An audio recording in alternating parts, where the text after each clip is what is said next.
Mais tout de suite, ce sont des femmes pleines de courage et de détermination que je vous propose de découvrir dans cette émission Tout un monde. Elles ont connu l'épreuve face à un cancer et aujourd'hui, elles nous montrent leur détermination et leur force en participant à une course nautique hors du commun. Découvrons-les grâce à l'association Rosalille et c'est dans Tout un monde.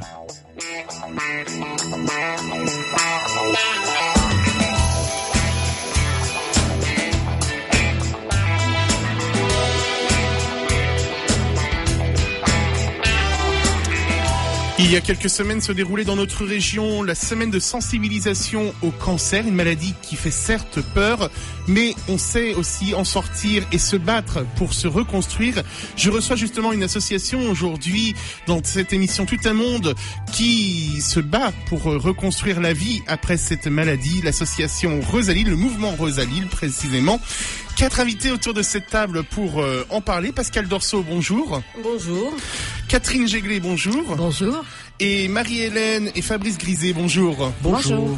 Voilà, donc, je le disais en introduction de cette émission, nous étions il y a quelques semaines dans la semaine de sensibilisation pour notre région au cancer, une maladie qui fait certes peur. Vous êtes là, vous, pour témoigner aussi que la vie continue derrière ça, mais de manière sportive. C'est ça, Pascal ? Oui, bien sûr. Les Rosalilles ont été créées après la maladie. Nous avons l'intention de continuer et de nous battre après ce cancer. Pour vous, Catherine Jéglé, comment vous avez découvert un peu ce mouvement des Rosalilles ? Parce que quand on est atteint par la maladie, on a plutôt d'autres choses en tête, on est plutôt dans l'inquiétude, dans le stress et de dire comment ça va se passer après. Comment vous les avez découverts ? Alors en fait, il existe plusieurs associations sur l'île et on faisait partie d'une association qui s'appelait l'association Émeraude. Et puis nous avons effectivement découvert les bienfaits du sport après la maladie, surtout par rapport aux travaux d'un Canadien qui s'appelle le professeur Mackenzie. Et qui en 96 a développé vraiment la théorie sur l'importance du sport dans la prévention contre les récidives, en particulier pour le cancer du sein. Voilà.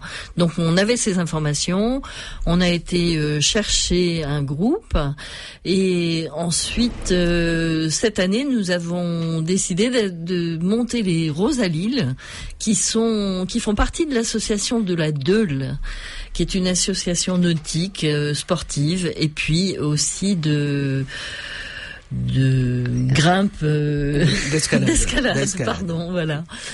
Et un des buts de cette association, c'est la restauration de la santé, l'insertion par le sport et toute une partie loisirs. Voilà. Et ça correspondait tout à fait aux objectifs qu'on s'était donnés et on a continué avec cette association de la Deule. Donc, pour préciser ce que vous faites, vous vous retrouvez tous les samedis pour pagayer ensemble. Marie-Hélène Grisé, vous, donc, vous avez aussi été atteinte par un cancer. Vous vous retrouvez entre femmes pour faire du sport ensemble, c'est quelque chose d'important ? Oui, très important. D'abord parce que on parle de la récidive qui est quand même qui plane un peu au-dessus de nous. On nous dit que le sport évite 50% de récidive, donc on se dit qu'il faut qu'on se bouge. Et puis après, on a besoin tous les traitements. Il y a une phase où tout est fini et on est un peu perdu. Enfin, on se reprend un peu tous les traitements. Et on a une phase un peu dépressive. Et du coup, le fait de se retrouver avec d'autres femmes qui ont traversé la même chose, ça fait du bien, on s'en soutenu. On parle pas forcément de la maladie. S'il faut en parler, on en parle. Et c'est aussi bien par le sport que par l'amitié. Ça nous reconstruit vraiment, on se redonne à notre objectif de vie. Oui, c'est vraiment à la liberté de chacun d'exprimer éventuellement ce qu'il souhaite. Ah oui, tout à fait. C'est pas tabou de parler de la maladie, mais c'est pas non plus l'objectif premier de toujours parler de la maladie. Au contraire, on rigole beaucoup. C'est un espace vraiment de convivialité. on a plaisir à se retrouver et à se changer les idées. Alors, vous êtes une vingtaine de femmes ensemble donc à pagayer. Et depuis peu, vous êtes même ouvert aux accompagnants, comme on le dit. Alors justement, Fabrice Grisé, vous êtes avec nous puisque vous faites partie de ces accompagnants. Une association comme celle-ci, un mouvement comme Rosalil, c'est important aussi pour les personnes qui soutiennent les femmes atteintes de ces cancers. Alors c'est très important parce que c'est vrai que quand on est atteint par cette maladie, le malade est accompagné à la fois psychologiquement, est entouré, est un peu dans une bulle médicale. La seule chose, c'est que le conjoint malheureusement subit et n'a pas forcément toujours l'aide nécessaire pour pouvoir aussi exprimer ses doutes, ses craintes. Oui, on souffre autant qu'elle.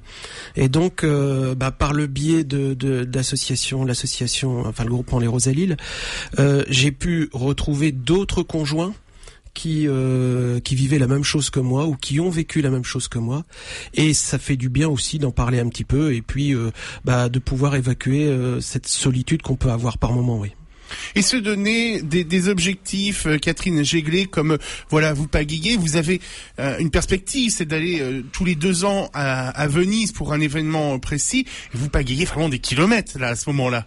Oui. D'avoir des objectifs comme ça, c'est important au sein du mouvement Rosalil.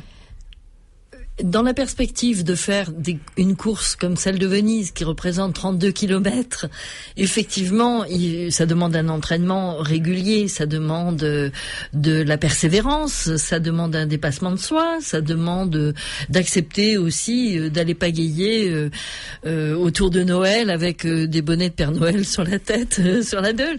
Mais voilà, cet objectif, nous l'avons. Le chemin pour arriver à l'objectif, il est tout aussi important que l'objectif lui-même, comme dans la vie. Et c'est ce chemin qui est intéressant parce que il crée des liens, il entraîne le corps, il crée des liens entre nous, et il sert de soutien, et du coup, voilà, tout est bénéfice. Alors vous avez des coachs bien sûr pour vous soutenir dans ces épreuves sportives bien sûr, on va parler de ça aussi dans cette émission. Ces coachs, ils sont importants aussi même sur le plan mental pour la maladie dans leur présence. Alors nous faisons l'expérience nouvelle d'un nouveau coach qui effectivement depuis 2 fois où nous travaillons avec lui nous indique beaucoup, parce que c'est quand même du sport adapté. Il est adapté à la pathologie que l'on a eue. Il va lutter contre le lymphoedème, ce bras qui endolorit après les traitements et qui peut se révéler dangereux et douloureux. Donc le sport est adapté à ce type de pathologie. On ne fait pas n'importe quoi. Et c'est là tout le soutien de l'association de la Deûle, parce que il y a une technique pour pagayer, mais il y a aussi une technique pour pagayer en sport adapté. Et là, le coach nous indique bien ce qu'il faut faire, ce qu'il ne faut pas faire. Après, selon chaque morphologie et selon la pathologie qui nous a concernés, on pagaye à droite ou on pagaye à gauche, on change, on expérimente, et tout ça prend tout son sens sur toute une année pour aller à l'objectif final, qui est pour nous d'aller cette fois-ci encore à Venise, mais qui pourrait être un tout autre objectif. Et vous êtes soutenu par les structures, les services de cancérologie. Ils vous connaissent, ils parlent de vous auprès des patients, Pascal Dorso. Certains médecins nous connaissent parce que on a des certificats médicaux, mais comme on vient de se créer, on en parle à nos médecins, aux cancérologues, et je pense qu'ils sont OK pour nous donner leur accord. Maintenant, on n'a pas encore de nom pour le faire. Donc vous êtes ouvert à partir à la rencontre éventuellement de ces femmes pour faire connaître déjà votre mouvement, les Rosalil, mais aussi pour leur expliquer que la vie continue après et il faut savoir se battre. Oui. On est, s'il faut, on ira les rencontrer dans les hôpitaux, dans les structures. Il n'y a pas de problème. Elles peuvent venir nous voir aussi le samedi. C'est important. C'est important. Catherine Jéglé. Oui, pour rebondir sur ce que tu dis, effectivement, il y a une opération découverte en quelque sorte. C'est-à-dire que toute femme intéressée par notre projet peut venir nous rejoindre. On trouve nos coordonnées sur un site... sur le Facebook ou l'association de la Deule, voilà. donc à Lille. Et elles peuvent nous rejoindre pour une après-midi, pour voir si ça leur plaît, pour voir si ça leur convient au niveau de leur propre histoire, de leur propre vécu. Rien n'est obligatoire, hein. On peut avoir chacun des projets différents. Et voilà. Et cet espace de découverte est très important pour nous parce que c'est un espace de témoignage. Et on a participé à un forum autour du faubourg de Béthune avec des femmes d'un centre ressources santé. On a eu beaucoup de témoignages individuels très intéressants de femmes qui nous découvraient et à la fois qui découvraient la conférence avec un oncologue. Et voilà, il y avait les deux parties de la vie, la partie du soin et la partie de l'après-soin. Et je pense que des participations comme ça, c'est très porteur. Pascal. Les bateaux sur lesquels nous pagayons, ce sont des humiacs. Donc c'est pas parce qu'on n'en a pas parlé. Et on va en parler après, j'avais attention. Ah bon, d'accord. Bon, bah, voilà, allez-y. Et ce sont des bateaux où on est 12 personnes. Donc il y a un barreur, il y a 5 personnes de chaque côté, et puis de temps en temps on a un tambourin. Donc il faut vraiment, on le voit, pagayer ensemble. Donc il faut un certain rythme, il faut une coordination et donc bien se connaître. En tous les cas, moi qui ai la chance de vous avoir en face de moi, je vois en tous les cas le sourire. Ça, c'est quelque chose qui me marque quand je vous vois aussi. C'est le sourire. On vous voit, quand même optimiste. Et ça, c'est quelque chose aussi d'important. Catherine. Qu'est-ce que vous auriez à nous dire sur ce sujet ? On sent qu'il y a une bonne ambiance entre vous, quoi. C'est ça que je veux dire aussi. Oui. Je crois que vraiment on est inséparables. Mais on est très accueillant à qui veut venir. Il y a pas de souci. C'est vrai que ça nous a permis de retrouver à la fois de la chaleur humaine, à la fois de la convivialité, à la fois de comprendre un peu ce qui s'est passé en nous et de redevenir sujet de son histoire. Et ça, c'est très important. Comme le disait Marie-Hélène, il y a un long moment où on est dans le soin et il y a un moment où on est dans l'après-soin et il faut en faire quelque chose. Et ça, c'est intéressant de le faire par le sport. Voilà. L'objectif, c'est d'être ensemble, se retrouver, être dans le sport, prendre soin de sa santé par le sport et continuer d'avancer. Tout en ayant vraiment le sentiment de oui, on a vécu ça et on sait ce qu'on a vécu.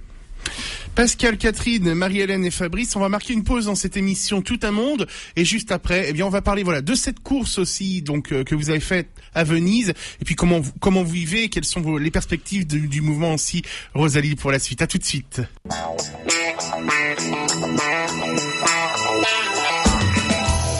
Tout un monde sur RCF Nord-de-France, David Mainfroy. Et je suis toujours en compagnie du mouvement Rosalie dans cette émission Tout un monde avec mes 4 invités autour de la table, Pascal Dorso, Catherine Jéglé, Marie-Hélène et Fabrice Grisé. Puis on fait un petit coucou à Stéphane aussi qui est pas très très loin, qui lui est en train de filmer cette émission pour l'association Rosalie. On retrouvera ça je crois sur YouTube puisque vous avez une page YouTube, Fabrice. Alors oui, on teste un petit peu les moyens de communication actuels pour nous débarquer puis nous faire connaître surtout. Donc on vient de mettre en place une chaîne YouTube. Donc dans le moteur de recherche YouTube, vous tapez les Rosalie et vous tombez sur notre première vidéo qu'on a mis en ligne. La vidéo d'ailleurs de la Vogalonga. Et puis effectivement on a aussi un Facebook, donc les Rosalie. Voilà pour l'instant les moyens de communication dont on dispose. Alors vous m'avez tendu la perche pour parler de cette course. Vous m'avez dit comment le nom, c'est assez compliqué à prononcer. La Vogalonga. Vogalonga, voilà. Vogalonga. Donc ça se passe à Venise et vous y avez participé. C'est quoi cette course ? Quel en est l'esprit, Catherine Jéglé ? Alors c'est une course qui est internationale, c'est une course qui date de longtemps puisque l'année dernière c'était la 40e Vogalonga. C'est un événement vénitien majeur qui avait réuni 1800 bateaux. Donc c'est énorme. Et c'est une traversée de la lagune en allant jusque derrière Burano et on revient par le Grand Canal.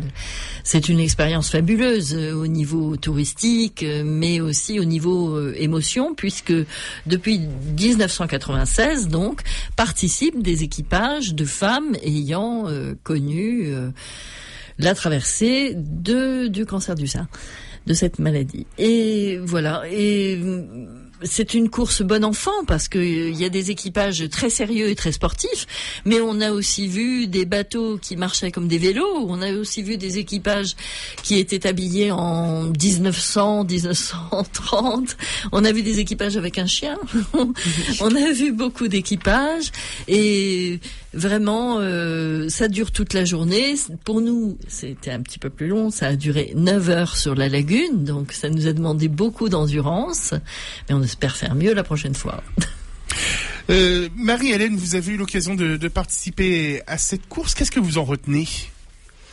Une expérience fabuleuse, un défi sportif.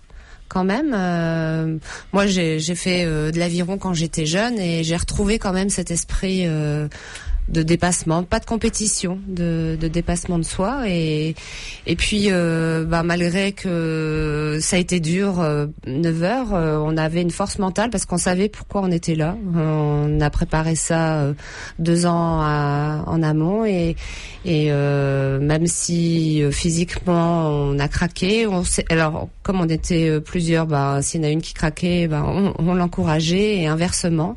Donc c'est une super aventure humaine. Et j'en retire vraiment que du positif. C'est vraiment avoir la volonté d'aller au bout de son objectif. Vous, c'est pas le fait de gagner cette course, c'est vraiment d'aller au bout de l'objectif. Oui, oui. Vous me disiez même en préparant cette émission, le coach craque, mais vous tenez. Oui.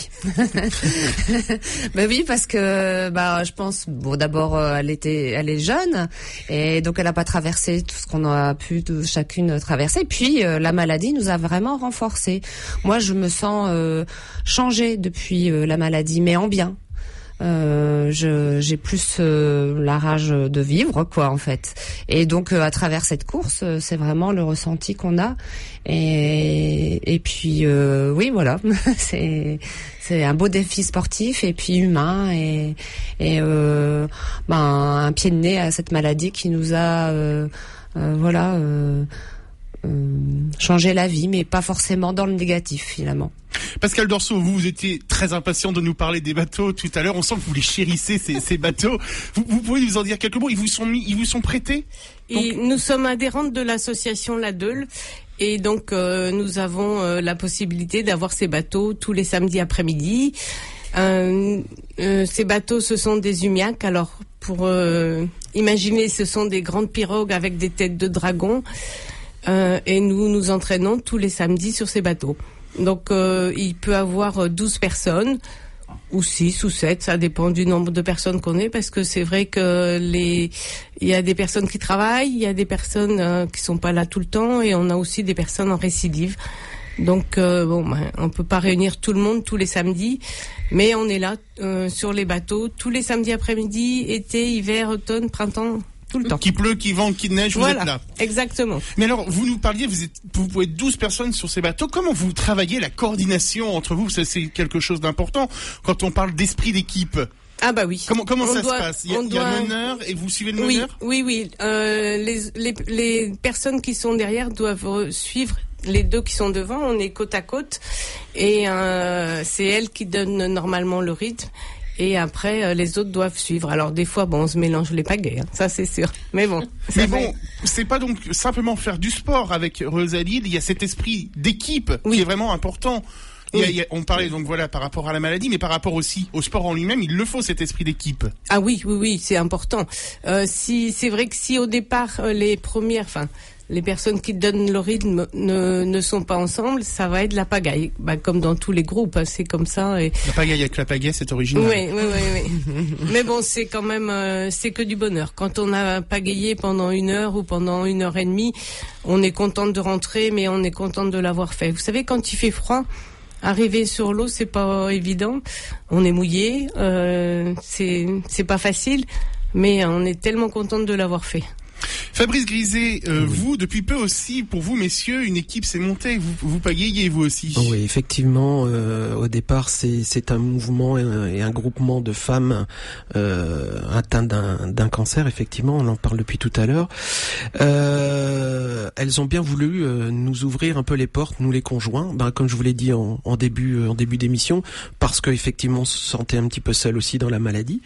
Et puis donc, au début, on se retrouvait les hommes. Et puis puis on discutait, et puis etc. Et puis on s'est vite rendu compte que elle pouvait pas forcément assurer toute la logistique en termes de poids, quelquefois mettre les bateaux à l'eau, les rentrer. Donc avec leur accord, elles ont bien voulu qu'on vienne pagayer avec elles. Ça permet aussi de remplacer quelquefois des personnes qui sont absentes, effectivement, comme Pascal l'a dit, pour différentes raisons. Et donc ça permet qu'elles puissent toujours s'entraîner. Et puis on assure, oui, effectivement, la logistique, les bateaux, quand il y a un petit problème sur les bateaux, ou voilà, c'est quelque chose qui à la fois nous permet de les aider, d'être utile, de se sentir utile pour elles. On parlait de la Vogalonga, effectivement, on était un bateau d'hommes, on avait construit un bateau d'hommes, donc que de conjoints. Et ce bateau, il n'était pas là pour la performance physique, il était surtout là pour les soutenir. C'est-à-dire quand il y avait un bateau qui était décroché, c'est pas grave, on l'attendait, on était là, et voilà, et on n'a pas gagné avec elle, mais on était surtout là pour les soutenir et les aider. Et je pense que notre présence est rassurante aussi pour elles, je pense. Enfin, il faut leur demander, mais... Oui. Très rapidement, Catherine Géglet. Juste un petit mot. Quand vous êtes venu à la fin près de nous et que vous nous avez applaudi et que vous avez dit on est fiers de vous, ça a été un grand moment, et même dans nos couples, ça a été un grand moment. Oui. C'était un moment de reconnaissance absolue, et merci encore. C'est tout à fait normal. Alors, c'est vrai qu'on a parlé du sport, on a parlé un petit peu de la maladie. La récidive, parfois aussi, arrive, hélas. Et l'association, le mouvement Rosalide, justement, on se serre les coudes et on est là aussi pour se soutenir à ce moment-là. Marie-Hélène, c'est important? Ah oui, malheureusement, effectivement, la récidive, ça arrive. Et quand ça arrive dans notre groupe, on est tout un peu solidaire de cette personne. Et puis, c'est vrai que par rapport au premier cancer, c'est différent. On se sent entouré, soutenu, on le vit différemment. Et dans nos amies pagayeuses, c'est arrivé, et elles sont quand même, dès qu'elles sont en bonne forme physique, elles viennent pagayer malgré tout. C'est j'en suis admirative d'ailleurs.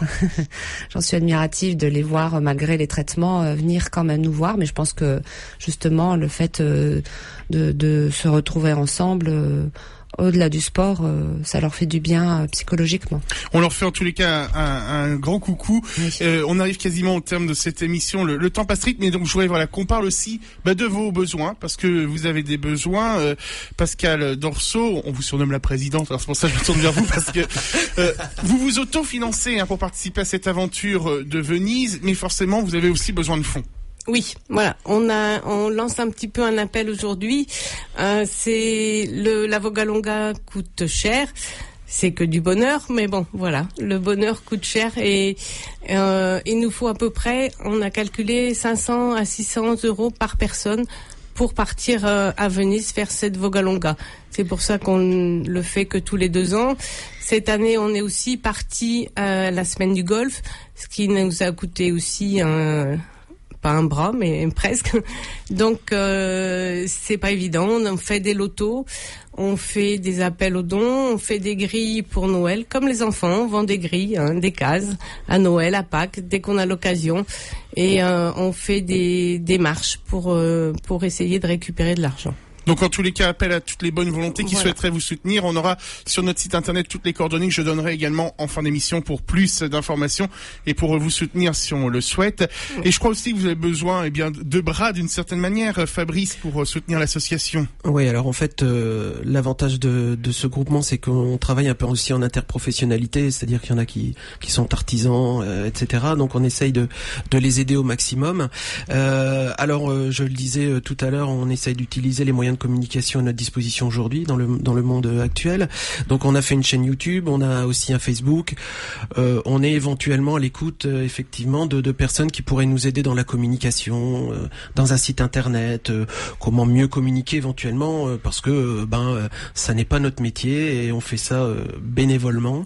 Mais bon, voilà, toutes les bonnes aides sont le bienvenu pour tout ce qui pourrait être communication informatique, etc. Oui. Il nous reste une bonne minute d'émission. Je voudrais, pour conclure, vous demander qu'est-ce qui fait votre joie d'être à Rosalil aujourd'hui. Pour conclure, un petit mot très rapide, chacun à votre tour. On va peut-être commencer par vous, Pascal. Est-ce que, en un mot, peut-être, simplement? Non, ça vient pas tout de suite. Non, je vais le bonheur d'être ensemble. Oui, le bonheur d'être ça. ensemble. Voilà. Pareil. Pour Marie-Hélène aussi. Pour vous, Catherine Jéglet? Des perspectives de vie. Des perspectives de vie. Et Fabrice, pour vous? Convivialité. Ben voilà. En tous les cas, ça résume bien la joie de vivre. On le sent au sein de l'association Rosalil. Merci à vous quatre. Et puis, merci aussi à Stéphane d'avoir soutenu cette équipe de l'association Rosalil.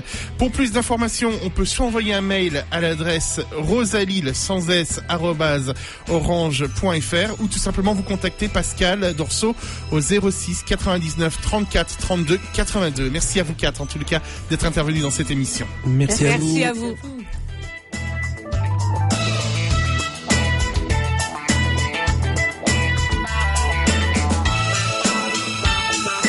Bon week-end avec David Maffroy sur RCF Nord de France.